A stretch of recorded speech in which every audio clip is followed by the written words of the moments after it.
Greetings everyone. Today I will start chapter 2 Environmental Sanitation. ठीक है बेटा, let's start. We have already learnt about the environment. हम environment के बारे में पढ़ चुके हैं. Pollution and pollution in class 3. Class 3 में हम चीज़ों के बारे में पढ़ चुके हैं.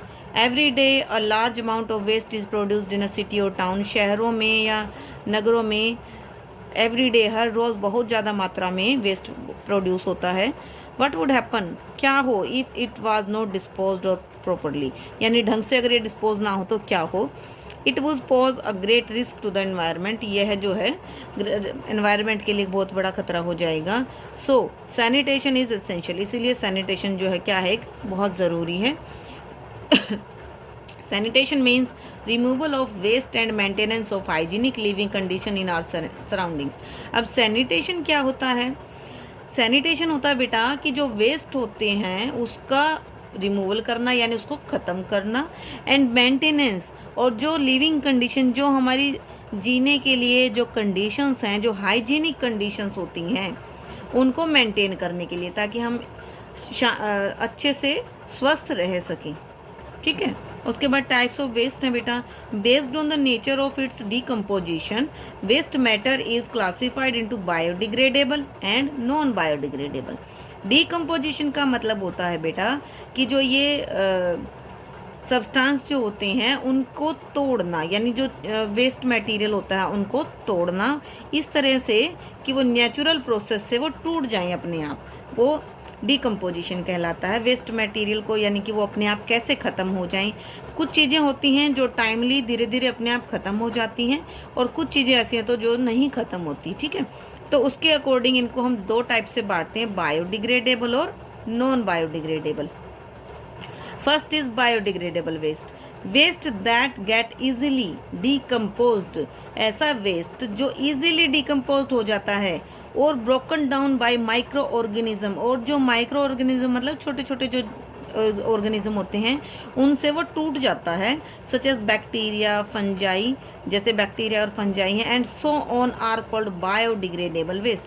यानी जो चीज़ें, जिन चीज़ों को इजीली माइक्रो ऑर्गेनिज्म ख़त्म कर देते हैं, तोड़ देते हैं, वो इजीली ख़त्म हो जाते हैं, उनको हम बोलते हैं biodegradable. Example kitchen waste such as vegetable and fruits peel, यानी जैसे सब्जियों के छिलके हुए, फ्रूट्स के छिलके हुए बेटा, ये आप कहीं पर मान लो डालते हैं उसमें, तो उनके जो बैक्टीरिया होते हैं धीरे धीरे उनको ख़त्म कर देते हैं. प्लांट्स वेस्ट, प्लांट्स का वेस्ट होता है जैसे कि पत्ते वगैरह हुए, ठीक है, या फसलों का जो लास्ट में बचता है वो, तो ये चीज़ें भी धीरे धीरे अपने आप ख़त्म हो जाती हैं. Animal waste such as dung of cattle, यानी कि जैसे जो कैटल्स होती हैं उनका डग, यानी कि गोबर, तो वो भी धीरे धीरे ख़त्म हो जाता है.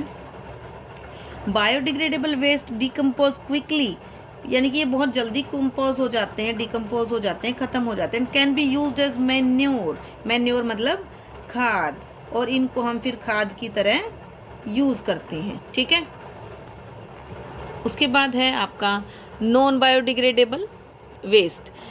Waste that can not be decomposed, ऐसा वेस्ट जो डिकम्पोज नहीं हो पाता है, और broken down by micro organism, और जो माइक्रो ऑर्गेनिज्म से भी नहीं टूटता, नहीं ख़त्म हो पाता, उनको बोलते हैं नॉन बायोडिग्रेडेबल वेस्ट. एग्जाम्पल जैसे पॉलीथीन. पॉलीथीन अपने आप ख़त्म नहीं होता बेटा, मिट्टी में चाहे वो कितने ही साल पड़ा रहे बट वो ऐसा ही रहता है.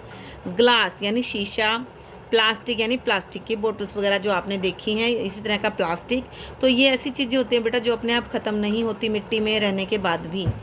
Plastic if not disposed properly, अगर प्लास्टिक को ढंग से ख़त्म ना किया जाए, कैन ब्लॉक ड्रेन्स, ये ड्रेन्स यानी नहरों को ब्लॉक कर सकते हैं, सीवर को ब्लॉक कर सकते हैं, अंडरग्राउंड पाइप जो होते हैं वहाँ उनको भी बंद कर सकते हैं. Animal such as cows and goats tend to look for food in garbage bins, जो काउ गोट्स वगैरह हैं बेटा, ये भी खाने के लिए गार्बेज बिन्स में ढूंढती हैं खाना. These animals वैलो plastic carry bags along with the food, और वो खाने की को ढूंढने के चक्कर में वो जो प्लास्टिक की पॉलीथीन्स आप लोग फेंक देते हो ना इधर उधर, वो प्लास्टिक बैग्स वो खा लेती हैं. They find in the garbage bin, जो उसके गार्बेज टुकड़े वो डस्टबिन में या गार्बेज बिन में जो मिलता है वो खा लेती हैं. The plastic they eat can choke them and sometimes lead to their death. वो उनको बहुत सारा बीमार कर देते हैं वो प्लास्टिक उनके पेट में जाने के बाद, और कई बार उनके डेथ का कारण भी, उनसे वो मर भी जाती हैं क्योंकि प्लास्टिक जो है वो डाइजेस्ट नहीं हो पाता। ठीक है, तो आपको प्लास्टिक बैग तो इधर उधर फेंकना ही नहीं चाहिए। चूज़ द करेक्ट आंसर आप ये अपने आप करेंगे, बाद में इनके आंसर मैं भेजूंगी आपके पास। टाइप्स ऑफ पॉल्यूशन, पॉल्यूशन के कौन कौन से टाइप हैं बेटा? Pollution is the process of making air land and water dirty. Pollution क्या होता है कि जिसमें हवा, धरती और पानी डर्टी मतलब गंदे हो जाते हैं। Living in polluted area is a health hazard, यानी कि एक पोल्यूटेड एरिया में रहने का तरीका जो है वो ऐसा एरिया, वो तो हेल्थ के लिए बहुत ही ज़्यादा नुकसानदायक है। Pollution is broadly classified into 4 types. Pollution हमारा 4 तरह का होता है बेटा। Air pollution, land pollution, water pollution and noise pollution. First है हमारा एयर पोल्यूशन।